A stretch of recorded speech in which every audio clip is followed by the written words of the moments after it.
Evangelio de nuestro Señor Jesucristo según San Lucas. Jesús volvió a Galilea con el poder del Espíritu y su fama se extendió en toda la región. Enseñaba en las sinagogas de ellos y todos lo alababan.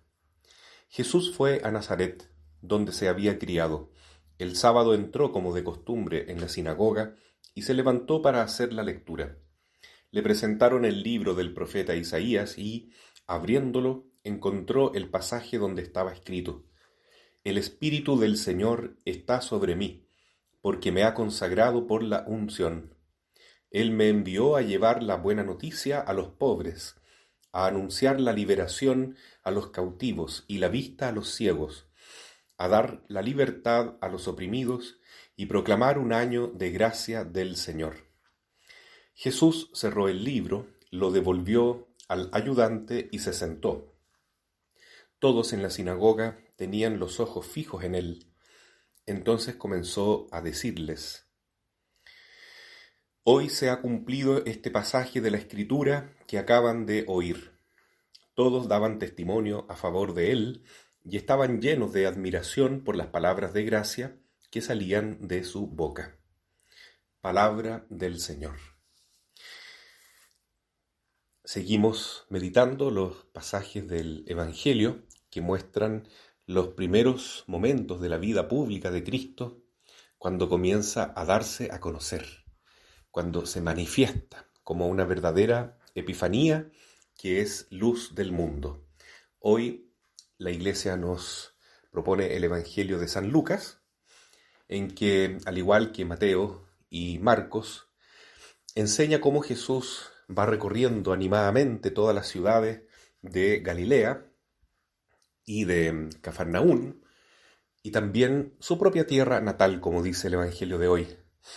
Y cuando entra en la sinagoga, cuando es el día sábado, el día del Señor, toda la gente está presente en este momento porque están todos con la mirada puesta en Cristo, que ya se ha hecho muy, muy famoso, y se sabe que hace muchos milagros y que tiene palabras de sabiduría y que muchas personas ya lo están siguiendo como discípulos.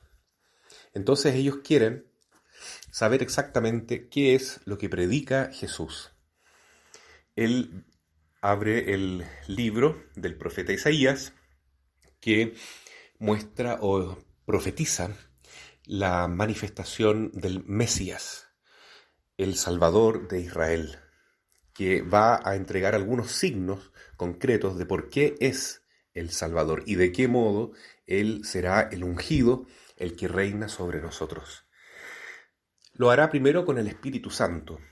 Segundo, no para servirse a sí mismo o para dominar a las mayorías, sino para servir a los más pobres, para ayudar a los más necesitados, anunciando la liberación a los cautivos, la vista a los ciegos, llevando libertad a los oprimidos y proclamando un año de gracia, un tiempo de redención, de salvación. Bueno, todos conocían esta escritura, pero querían saber qué explicaba Jesús de esto. Y el Señor toma entonces la actitud de sentarse, con lo cual indica que va a hablar algo muy importante, como los grandes maestros lo hacen. De hecho, cuando el Papa habla ex cátedra, es decir, desde la silla de Pedro, es porque va a decir un dogma, algo que es sumamente importante para la fe y para la moral cristiana. Y lo que revela Jesús es que todo lo que dice la Biblia acerca del Mesías se está cumpliendo en su propia persona. Hoy se ha cumplido este pasaje de la Escritura que acaban de oír. Entonces, esto es una alegría muy grande para los que tenemos fe, pero para los que se escandalizan de Jesús es realmente un tormento y una piedra de escándalo. No pueden aceptar que Cristo sea verdaderamente el Mesías de ese modo. Muchos esperan un Salvador que esté de acuerdo a nuestras categorías humanas de seguridades terrenas. Queremos un Salvador que nos libere de los problemas de salud, de los problemas económicos, de los problemas sociales, de los problemas territoriales, de los problemas de la educación, de todos los problemas que son propiamente políticos, familiares y en un ámbito más bien de lo mundano y de lo terreno. Queremos un Mesías que se adapte a nuestras necesidades y que haga lo que nosotros queremos, como quien escribe una carta al viejito pascuero. Y si no es un Mesías que se adapte a lo que nosotros queremos, entonces no lo aceptamos. Cuando el mundo piensa de ese modo, entonces está haciendo igual que los nazaretanos, que rechazaron a Jesús. Sus propios compatriotas, sus propios coterráneos, al escuchar esto, se escandalizan y, aunque el Evangelio de hoy no lo dice, después de esta predicación, Jesús es llevado afuera, rechazado, y se le intenta por primera vez darle muerte.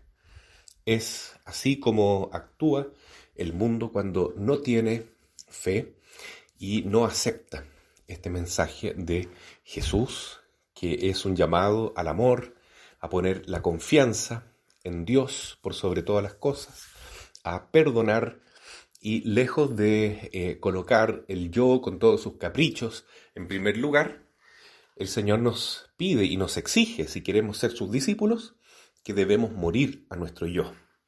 Debemos destruir todos esos afanes desordenados y esas pasiones que están totalmente contrarias a la voluntad de Dios y que muchas veces nosotros naturalizamos y tratamos de legalizar incluso porque queremos poner el capricho desordenado del pecador como si fuera algo normal, como si fuera algo ya aceptado por la mayoría y socialmente. Me refiero, por ejemplo, a todo lo que es la moral sexual o la moral del respeto a la vida y a la familia.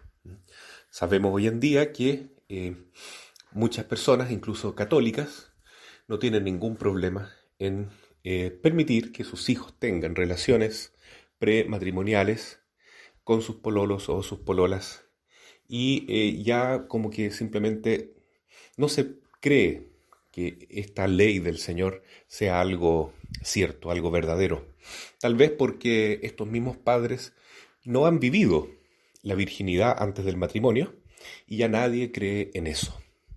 Sin embargo, sigue siendo una verdad absoluta que tener relaciones antes de estar casado o fuera del matrimonio en forma de adulterio es un pecado mortal, es gravísimo y ofende a Dios y es un daño tremendo para el alma humana.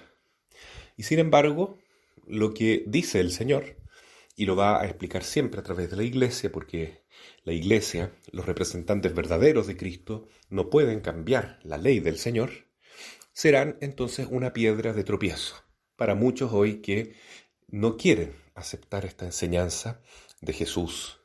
Y van a decir que la Iglesia no tiene autoridad moral para hablar esto, que está muy anticuada, que se ha quedado en el pasado y que en el fondo hay que actualizarse y hay que aceptar a las nuevas generaciones con sus nuevos pensamientos para que no se vayan de los espacios de nuestros templos. Bueno, sin embargo, pensar así es contradictorio con la fe cristiana y siempre será entonces una piedra de escándalo el mensaje de Jesús. Hoy nosotros queremos pedirle al Señor que nos dé la confianza, la inmensa confianza de la cual hablaba Santa Teresita del Niño Jesús, de que no queremos juzgar, no queremos condenar a los que no viven la fe cristiana. Al revés, queremos darnos cuenta que siempre nos costará mucho vivir a la altura del Evangelio, de los mandamientos de Dios, sobre todo en esta cultura de muerte en la cual estamos insertos. Pero si confiamos en Dios, sabemos que Él nos dará su Espíritu Santo. Y a pesar de todas las dificultades, a pesar de todas las contradicciones, resistencias y rechazo de parte de la corriente humana en la que nos movemos hoy, podremos salir adelante, tal como Jesús sufrió el rechazo de su familia, de sus coterráneos, de sus seres más conocidos, más cercanos, más queridos incluso. No lo aceptaron con su mensaje, pero él fue fiel a sus palabras, a sus principios, y siguió enseñando lo mismo hasta que necesariamente, por ser consecuente con su verdad, con su fe, porque él no tiene una verdad, él es la verdad con mayúscula. Entonces esta verdad chocó con la antiverdad que domina en el mundo, que quiere endiosarse a sí mismo y no reconocer al verdadero creador, al verdadero y amoroso Salvador. Finalmente entonces se produce el choque final y más triste, que es el deicidio, la muerte que se le entrega a Dios mismo, a Dios encarnado en la cruz, en el Calvario. Y Jesús acepta esta cruz libremente, ofreciéndola por nuestros pecados, por la redención de nuestras almas, y de esa manera es fiel, una vez más, consecuente con su enseñanza principal: amarse mutuamente y amarnos como Cristo nos ha amado. Exige negarse a sí mismo y buscar entonces ser fiel a esta bondad infinita, a esta misericordia de Cristo que se nos regala abundantemente con su perdón, pero que también nos exige a nosotros ser fieles, primero, a la verdad del Evangelio, aunque eso choque con las antiverdades del mundo, y segundo, con la exigencia última de la misericordia, que es perdonar a los enemigos y estar dispuesto a dar la sangre por su conversión.